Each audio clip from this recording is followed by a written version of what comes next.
Video शुरू करने से पहले आप अपने लिए पॉपकॉर्न लेके रखना, क्योंकि इस वीडियो में हम बहुत दूर की यात्रा पर जाने वाले हैं। तो आज चलिए एक ऐसे देश का सफर करते हैं जहां कठिन रास्ते हैं, अद्भुत सुंदरता है और रेलवे उतने ही अनोखे हैं जितने उस विशाल द्वीप पर रहने वाले जानवर। मैं बात कर रहा हूं ऑस्ट्रेलिया की, दुनिया का एकमात्र स्थान जहां सफलतापूर्वक सेल्फ ड्राइविंग ट्रेन्स हैं, गिनने के लिए ट्रैक गेज हैं और बाई डायरेक्शनल स्ट्रीमलाइनर्स हैं जो अभी भी मेनर लाइन उपयोग में हैं, रेल पर अधिक से अधिक आधी सदी के बाद भी।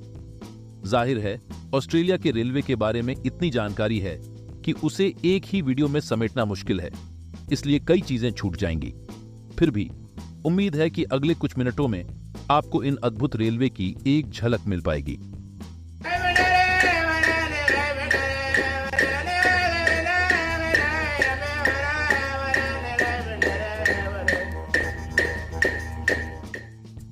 जरूरी है कि हम शुरुआत से शुरू करें।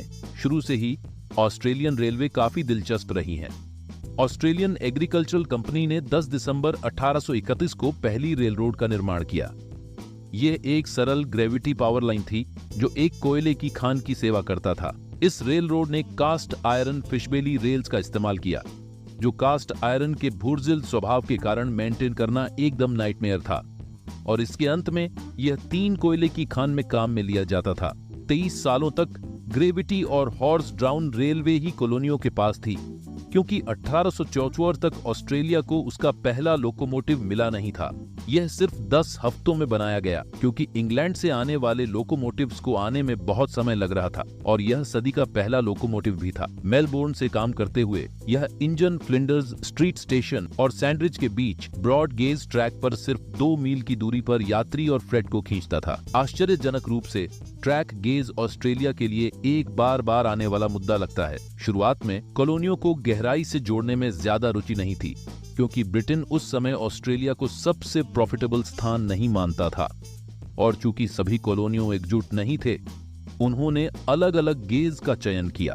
अब यह नक्शा आधुनिक रेल नेटवर्क दिखाता है, जो ट्रैक गेज को एकजुट करने के लिए लगातार बड़ी कदम उठाता रहा है, और यह अब भी एक झमेला है। तो आप कल्पना कर सकते हैं कि यूनिफिकेशन पर विचार भी नहीं किया गया था, तब रेल परिवहन कैसा हेडेक रहा होगा। यह भी कहने लायक है कि यह नक्शा पूरी कहानी नहीं बताता, क्योंकि यहाँ सैकड़ों और सैकड़ों मील के ड्यूअल गेज ट्रैक हैं और 2 फुट चौड़ी नैरो गेज ट्रैक कृषि और औद्योगिक रेलवे पर। 18वीं शताब्दी के दौरान रेलवे आमतौर पर मॉडर्नाइज होना और विस्तार करना जारी रखा। इस प्रक्रिया में काफी यूनिक लोकोमोटिव का जन्म हुआ, क्योंकि ब्रिटेन ने ऑस्ट्रेलिया को अपने अधिकार में लिया था। उनके डोमेस्टिक लोकोमोटिव्स का डिजाइन एक मजबूत ब्रिटिश प्रभाव को दर्शाता था, लेकिन समय के साथ ऑस्ट्रेलिया ने अपनी एक अलग पहचान विकसित करनी शुरू की, जिससे कई लोकोमोटिव ने एक ज्यादा औद्योगिक आकार लिया, जबकि कुछ अपनी इंग्लिश ऑर्नेटनेस को बनाए रखा। मेरे हिसाब से किसी ने अमेरिकी इंजन और ब्रिटिश इंजन को मिला दिया हो।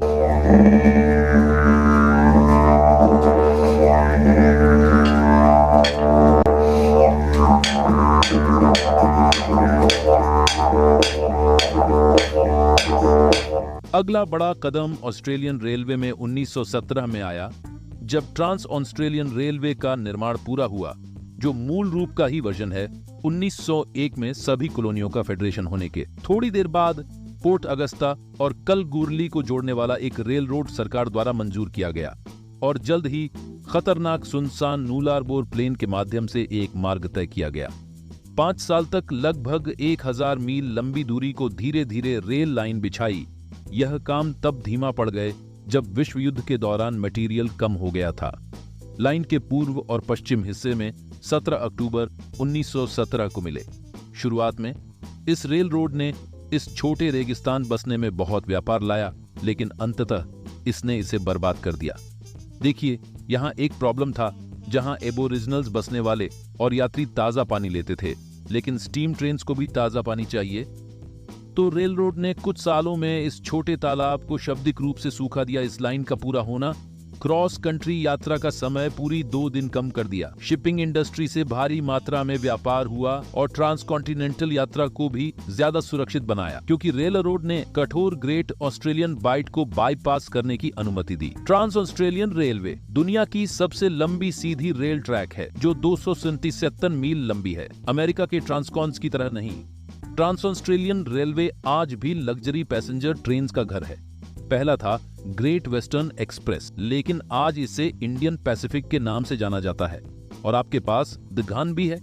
ये मुख्य रूप से हाल ही में पूरा किया गया उत्तर दक्षिण ट्रांसकॉन का इस्तेमाल करता है, लेकिन अपने सफर के एक हिस्से के लिए ट्रांस ऑस्ट्रेलियन रेलवे की जरूरत पड़ती है। यूनिक पैसेंजर कैरियर्स के अलावा टी और शुगर ट्रेन, द बोम्बर भी थे, जो मूल रूप से रेलवे वर्कर्स की सेवा के लिए बनाए गए विशेष फ्रेट ट्रेन थे। 1915 से 1996 तक 81 सालों तक ये साप्ताहिक ट्रेन्स नुलारबोर निवासियों की जीवन रेखा थीं। इन दोनों के बीच आपके पास एक butcher shop, grocery store, post office, bank, doctor का ऑफिस, कभी-कभी एक मूवी थिएटर और कभी-कभी सांता क्लॉज भी होता था। दुर्भाग्यवश क्षेत्र की आबादी घटने के कारण ये यूनिक सप्लाई ट्रेन्स की जरूरत नहीं रही। दक्षिण से दूर हटकर अगर हम पूर्व की ओर देखें तो जो कई अजीबताओं का घर है, खासकर जब बात मोटिव पावर की आती है। कई देशों की तरह जो अपनी लोकोमोटिव को स्वदेशी रूप से निर्मित करते हैं, ऑस्ट्रेलिया ज्यादातर सब कुछ आयात करना पसंद करता है। इसीलिए वहां वास्तव में बहुत सारे लोकोमोटिव निर्माताओं का नाम लेना मुश्किल है। निश्चित रूप से आपके पास जी, ईएमडी और एल्को जैसी रन ऑफ द मिल कंपनियां हैं, लेकिन एशियाई और स्वदेशी निर्माता भी हैं। साथ ही विदेशी और ऑस्ट्रेलियन कंपनियों के बीच जॉइंट एफर्ट से बने लोकोमोटिव भी हैं। ये अद्भुत विविधता रेल फैंस के लिए तो शानदार है, लेकिन इंजीनियर्स के लिए थोड़ी सिरदर्द का कारण बन सकती है, क्योंकि इतने अलग अलग लोकोमोटिव मॉडल नए और पुराने हैं। आप एक दिन एक लेफ्ट हैंड ड्राइव लोकोमोटिव चला सकते हैं, फिर अगले दिन एक राइट हैंड ड्राइव में हॉप कर सकते हैं, जिसमें आपके नियंत्रण विभिन्न स्थानों पर होंगे। हालांकि अच्छे अनुभवी इंजीनियर्स बिना किसी समस्या के स्विच कर लेंगे और ट्रैक गेज मुद्दे की तरह इंजन की ओरिएंटेशन को मानकीकृत करने के लिए बड़े कदम उठाए गए हैं, जिसमें राइट हैंड ड्राइव को पसंद किया गया है। इंजन में हैंडेडनेस बदलना शायद मुश्किल हो, लेकिन डायरेक्शंस बदलना शायद ही कभी है, क्योंकि इस देश के इस हिस्से में बाय डायरेक्शनल लोकोमोटिव्स की भरमार है और हालांकि आजकल वे दुर्लभ हो रहे, आप अब भी क्लासिक आईएमडी स्ट्रीमलाइनर्स को रेवेन्यू फ्रेट खींचते हुए देख सकते हैं। उनमें से कुछ 1950 के दशक के i9 के समान दिखाई देते हैं, लेकिन अधिकांश में विशेष ऑस्ट्रेलियन डिजाइन फीचर्स हैं, जैसे कि नोज माउंटेड हॉर्न, टीके के कोण वाले हुड्स, लो स्पीड ऑपरेशंस के लिए होस्टलर्स कैब्स और दक्षिणी दिशा की क्षमताओं के लिए।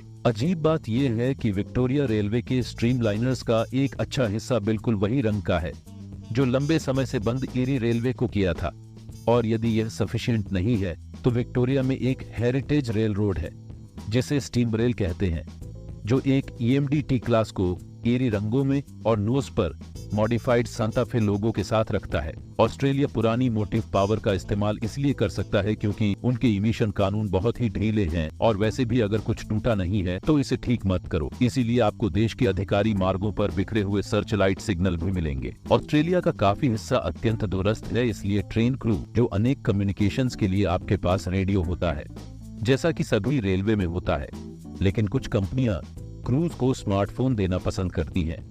फिर भी दूरस्थ ट्रैक खंडों पर आपको सैटेलाइट फोन का उपयोग करना पड़ता है। आप रेडियो का उपयोग कर रहे हैं या स्मार्टफोन से डिस्पैच के साथ बात कर रहे हैं, ये सब इस पर निर्भर करता है कि आप किस कंपनी के लिए काम करते हैं और आप किस ट्रैक पर हैं। ऑस्ट्रेलिया की बहुत सी rail route tracks third party कंपनियों जैसे कि ऑस्ट्रेलियन रेल ट्रैक कॉर्पोरेशन द्वारा ऑन किए गए हैं, यानी रेलवे इन कंपनियों को अपनी रेल पर ट्रेन चलाने के लिए पैसा देते हैं। हालांकि एक देश जिसमें अधिकतर थर्ड पार्टी रेल्स हैं, ये सिस्टम अजीब लग सकता है, लेकिन वास्तव में ये रेल रोड्स के लिए एक जीत है, क्योंकि उन्हें बड़े हिस्से में किसी भी ट्रैक या इंफ्रास्ट्रक्चर में पैसा नहीं देना पड़ता है। बिल्कुल, हमें क्वींसलैंड की किसी भी प्रकार की नैरो गेज लाइंस की पूर्ण व्यापकता को नजरअंदाज नहीं कर सकते। ये न सिर्फ दुनिया में नैरो गेज मेन लाइन चलाने वाले पहली जगह थी, बल्कि उन्होंने अपनी इक्विपमेंट को लगातार अपग्रेड और मेंटेन किया। दुनिया के सबसे विशिष्ट और बड़े नैरो गेज रेल नेटवर्क में से एक है, और ऊपर से सब कुछ यह एक ऐसे कम जगह में जहां अभी भी कैटल को रेल के जरिए भेजा जाता है। So pass the belly round, boys, don't you let the pine pot stand there, for tonight we'll drink the health of every overlander. हमारी यात्रा का अंतिम स्थल पिलबारा में है। पश्चिमी ऑस्ट्रेलिया का एक बड़ा हिस्सा है जो केवल कीकर भूमि, अद्भुत रेगिस्तानी दृश्य और BHP, FMG और रियो टिंटो जैसी खनन कंपनियों द्वारा पूरी तरह से पैसा कमाया गया है। प्राकृतिक संसाधनों का घर है। यहाँ के रेल नेटवर्क्स पूरी तरह से ऑस्ट्रेलिया के अन्य हिस्सों से अलग हैं और वे सिर्फ एक चीज को लेकर जाते हैं, जो है लोहा। दिलचस्प बात ये है कि ये रेल रोड्स सीधा लाभ नहीं कमाते, वे केवल इसलिए इस्तेमाल किए जाते हैं कि लोहे को खदान से बंदरगाह तक तेजी से पहुँचाया जा सके। यहाँ के धूल भरी ट्रेन दुनिया की सबसे लंबी है। वास्तव में 21 जून 2001 को BHP ने दुनिया की सबसे लंबी ट्रेन का रिकॉर्ड बनाया, जो लगभग 4.6 मील की लंबाई तक फैली थी और 8 AC 6000 द्वारा खींची गई थी। पिलबारा में कुछ बहुत ही पहचानी और यूनिक मोटाइव पावर भी है। SD7P रेसी, GEVO, SE44 और -9 यहाँ पसंदीदा लोकोमोटिव्स हैं, और हाल ही में आप यहाँ -8, SE 6000 और विभिन्न स्टैंडर्ड कैब SD मॉडल भी देख सकते थे। यहाँ कई इंजन को आउटबैक की कठोर शर्तों का सामना करने की क्षमता के लिए संशोधित किया गया है। अंततः यहाँ की गर्मियों में भी पहुंच सकती है। यहाँ 120 डिग्री तक गर्मी हो सकती है। एक लोकोमोटिव मॉडल जो सबसे अधिक एक्सट्रीम संशोधनों को देखा था वह था BHP का -8। उनका कैब यूनिकली ऑस्ट्रेलियाई था 1910 के दशक से। पिलबारा में रेल रोड्स के मौजूद होने के साथ ही माइनिंग रेल रोड्स ने इस क्षेत्र में आने शुरू किया।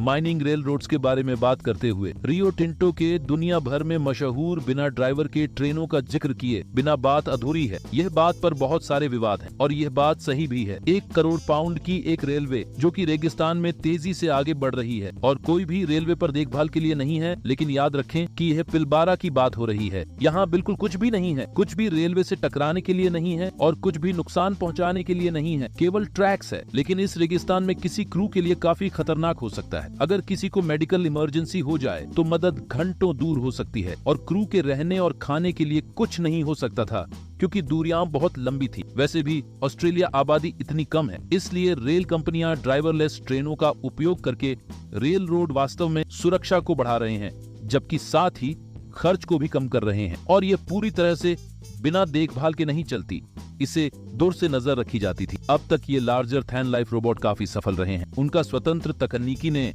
लगभग 1 दशक तक विकसित किया गया है और यह सिर्फ बेहतर होता जा रहा है। आजकल ये खदानों और बंदरगाहों में अपने आप को लोड और अनलोड कर सकते हैं। जब से स्वतंत्र ट्रेनें 2018 में चलने लगे, तब से रियो टिंटो ने दुनिया के दूसरे क्षेत्रों में इस टेक्नोलॉजी को लागू करने के और भी तरीके ढूंढने शुरू किए हैं। लेकिन शायद यह एक बुद्धिमानी फैसला नहीं हो, क्योंकि दुनिया के अधिकांश ट्रेन लोहे से बहुत ज्यादा खतरनाक या बहुत ज्यादा कीमती चीजें ट्रांसपोर्ट करते हैं और वे नियमित रूप से घनी आबादी वाले क्षेत्रों से गुजरते हैं।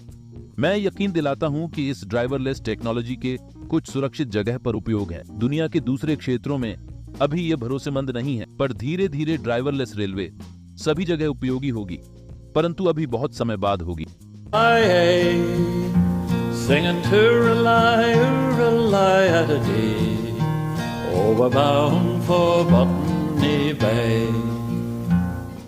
एक निजी रेल रोड जिसका नाम वेस्ट कोस्ट रेलवेज था, नियमित रूप से मेलबर्न से वार्नम्बूल के बीच हाई स्पीड पैसेंजर ट्रेन चलाता था। वे 2005 तक 2 रिस्टोर्ड स्टीम इंजन्स द्वारा खींची गई थी। मेलबर्न दुनिया का सबसे बड़ा ट्रैम नेटवर्क रखता है। जैसे कि यूएस में बिग बॉय 4014 है, वैसे ही ऑस्ट्रेलिया में 6029 है, एक बड़े 484+484 बेयर गारेट स्टीमर। इसने ईयरली 70s तक रेवेन्यू सर्विस देखी और अब एक्सकर्शन ट्रेन चलाता है, कभी कभी मेन लाइन पर देश में, और भी कई प्रिजर्व स्टीम इंजन्स के साथ। पीटरबोरो ऐसे में 3 गेजेस के सारे ट्रैक्स से बना रेल यार्ड था। स्विचिंग एक बिल्कुल बुरा सपना था। 6000 सीरीज गारेट्स की बात करते हुए आपको पिछले छोड़ दी गई 6042 भी मिलती है, जो रेवेन्यू सर्विस में उसके जैसे आखिरी थी।